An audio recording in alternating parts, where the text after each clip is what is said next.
Welcome. Today we will discuss subject administrative law.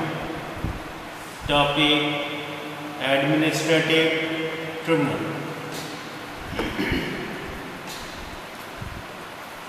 हम जैसा कि हम जानते हैं सरकार के 3 अंग हैं, विधायिका, कार्यपालिका और न्यायपालिका। विधायिका का कार्य विधि का निर्माण करना है, जबकि कार्यपालिका का कार्य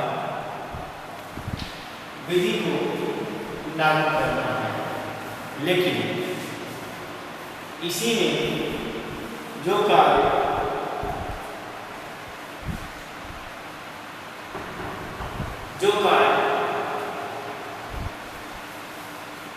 दो व्यक्तियों के बीच में किसी प्रॉब्लम की वजह से पैदा होता है, वो है न्याय निर्णय का। तो एडमिनिस्ट्रेटिव ट्रिब्यूनल उसी प्रकार का एक प्रशासनिक निकाय है कि जब किसी पॉलिसी को लागू करते समय, किसी निर्णय को इम्प्लीमेंट करते समय, सरकार की किसी कार्यवाही को धरातल पर लागू करते समय अगर कोई डिस्टर्बेंस है तो सरकार के नीतियों को प्रसारण करने के क्रम में ही कम समय में उस झगड़े का निपटारा हो, क्योंकि जो परंपरागत कोर्ट है, न्यायालय है, उनको लागू करने में उनके द्वारा जो व्यवस्था है वो काफ़ी टाइम टेकिंग हो जाता है और न्याय निर्णय में काफ़ी समय लगता है। इसलिए यह बेहतर तरीका साबित होता है। एडमिनिस्ट्रेटिव ट्रिब्यूनल इस प्रकार से सरकार के त्वरित न्याय के उद्देश्य को अग्रसारित करता है। एडमिनिस्ट्रेटिव ट्रिब्यूनल इस प्रकार से हेल्पफुल है। एडमिनिस्ट्रेटिव ट्रिब्यूनल का मीनिंग क्या है? देखिए, सबसे पहला टॉपिक है, इस पे हम देखेंगे एडमिनिस्ट्रेटिव ट्रिब्यूनल का क्या मतलब है। न्याय प्रशासनिक न्यायाधिकरण से तात्पर्य उस न्यायालय से है जो न्यायालय न होकर के भी न्यायालय की कुछ विशेषताओं से युक्त होता है। Administrative tribunals are not the courts but they are equipped with certain trappings of the court.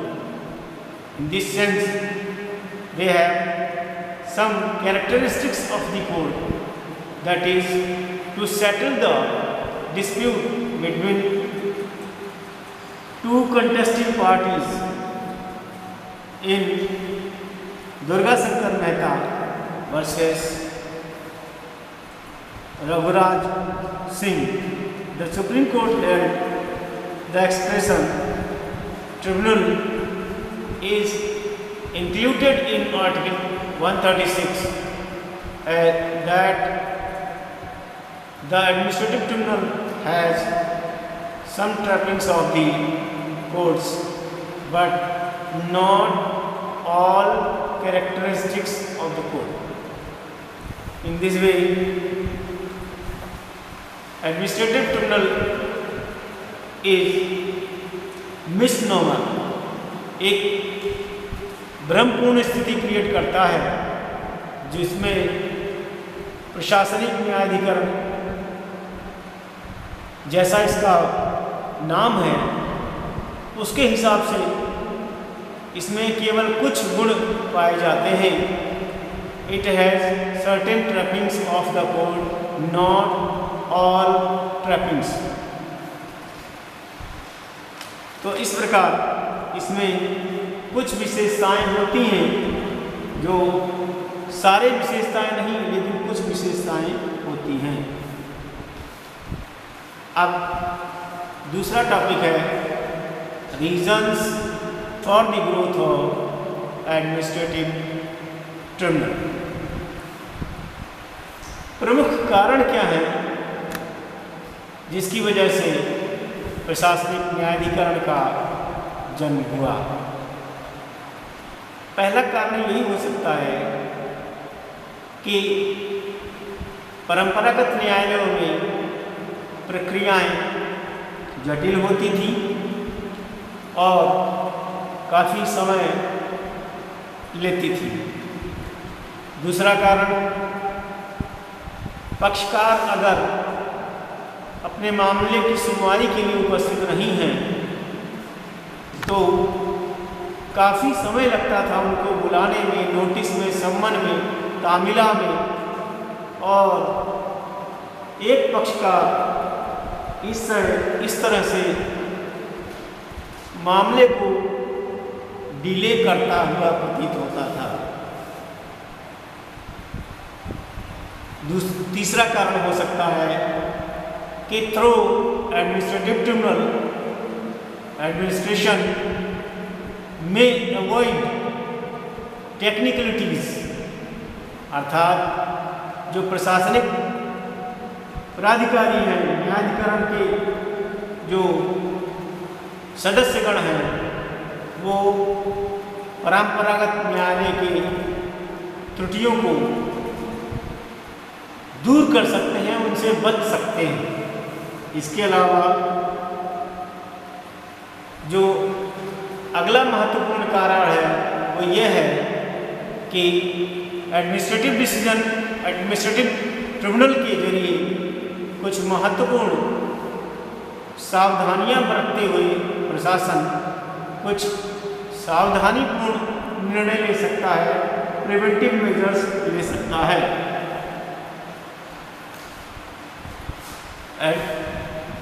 अब इसके अलावा अगला कारण है administrative authorities can take effective steps for enforcement of aforesaid preventive measures. तो इस प्रकार से परंपरागत न्यायिक तरीके से बचकर उसको निर्णय करने के लिए सर्वोत्तम साधन के तौर पर इसको प्रयुक्त किया जा रहा है और कम खर्चे और कम परेशानियों, तकनीकियों के माध्यम से न्याय निर्णय किया जाता है। अगला हेडिंग है administrative tribunal distinguished from court. जो प्रशासनिक न्यायालय है, प्रशासनिक न्यायाधिकरण है, यह कुछ मामलों में भिन्न होता है कोर्ट से, क्योंकि एसोसिएटेड सीमेंट कंपनी लिमिटेड में वर्सेस पीएन शर्मा में न्यायालय ने इस बात को कहा कि किसी भी दशा में जो प्रशासनिक न्यायाधिकरण है वो केवल सम ट्रैपिंग्स ऑफ द कोर्ट रखते हैं, सारी विशेषताएं नहीं रखते।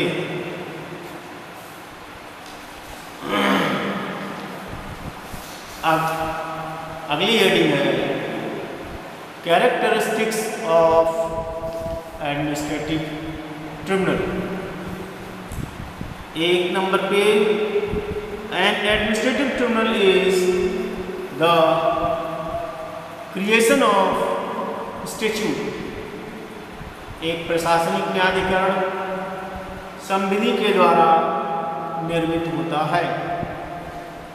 दूसरे नंबर पे it has some trappings of the court.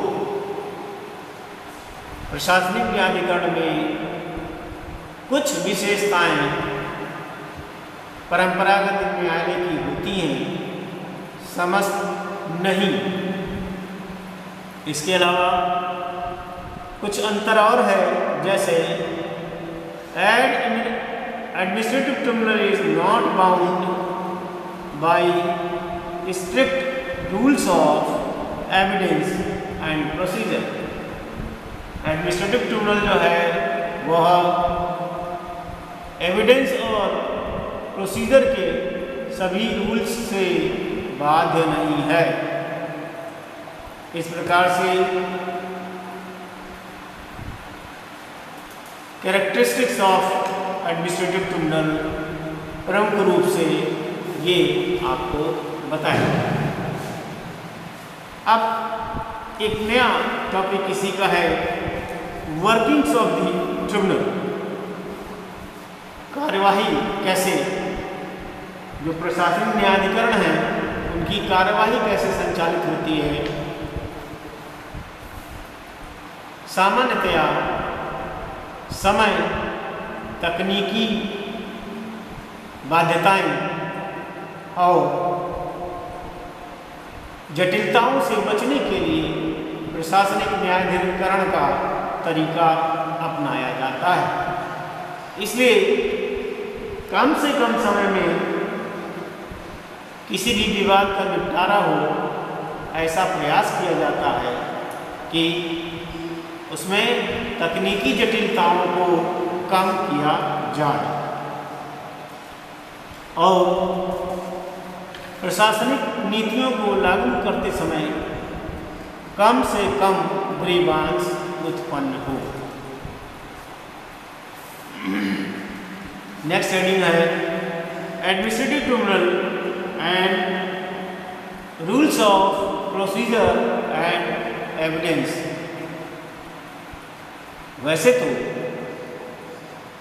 यह विषय लगभग जो न्याय निर्णय से जुड़ा साक्ष्य और प्रक्रियागत सिद्धांत हैं वो सब इसमें लागू होते हैं, लेकिन फिर भी जो परंपरागत न्यायालय के लिए कुछ तरीके हैं, प्रक्रिया के नियम हैं, साक्ष्य के जटिलताएं हैं, साक्ष्य विधि की जटिलताएं हैं, उनका प्रयोग यहाँ बचा जाता है। फिर भी जो न्याय निर्णय के लिए प्रक्रिया, जैसे किसी पक्षकार को बुलाने या साक्ष्य के समय बुलाने या बहस आदि में या न्याय निर्णय के समय से ठीक पहले कुछ बाद के तथ्यों को जोड़ना घटाना या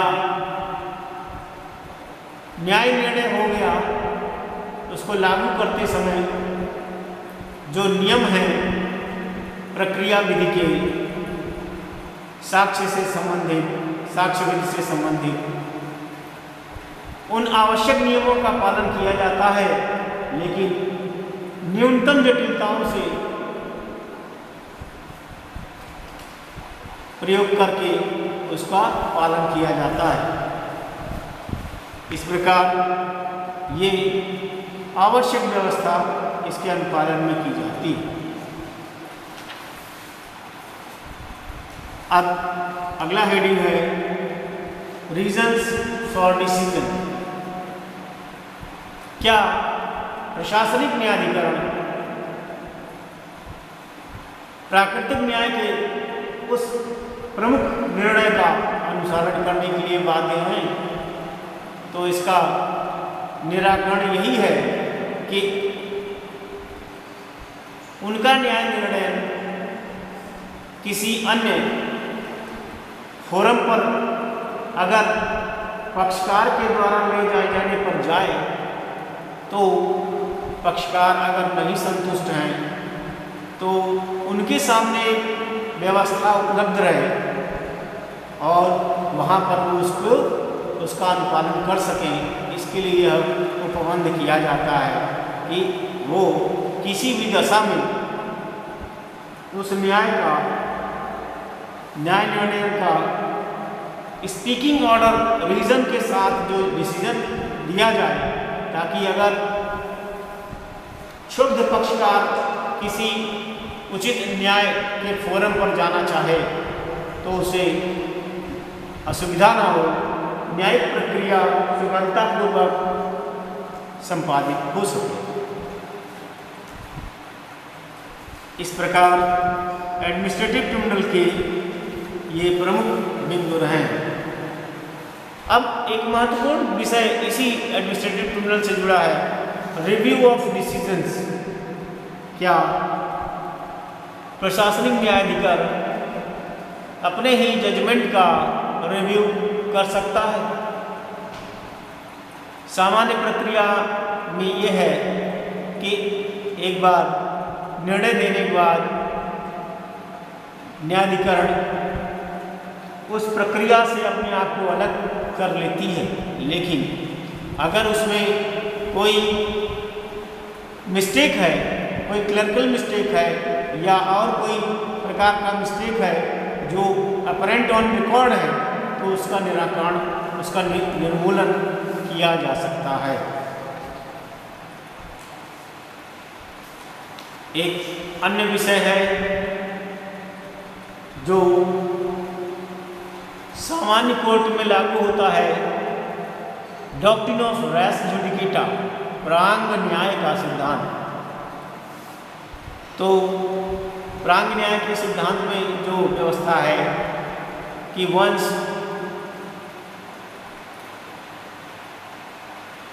judicial institution has decided particular case between the same parties by the competent court, then and by the competent court, then the matter is decided forever।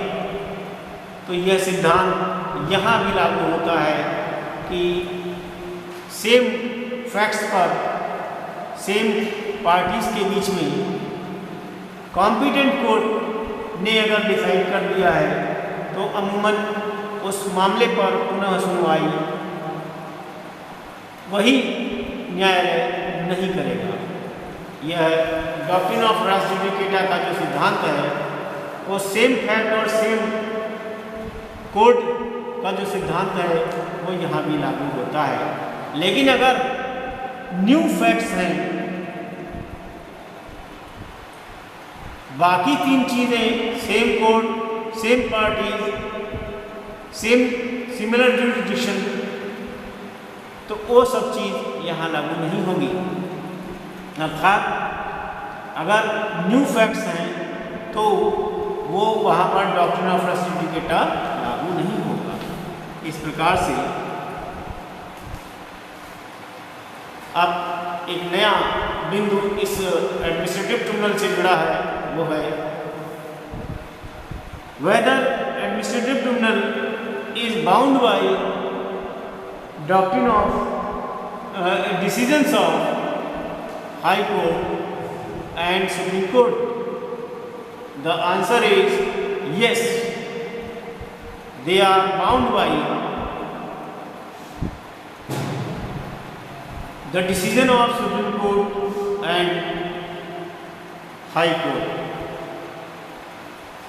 As Article 141 says that the law decided by the Supreme Court is the obligatory and to be followed by all courts. So the matter is that supervisory jurisdiction is obligatory for every court. Thank you. धन्यवाद।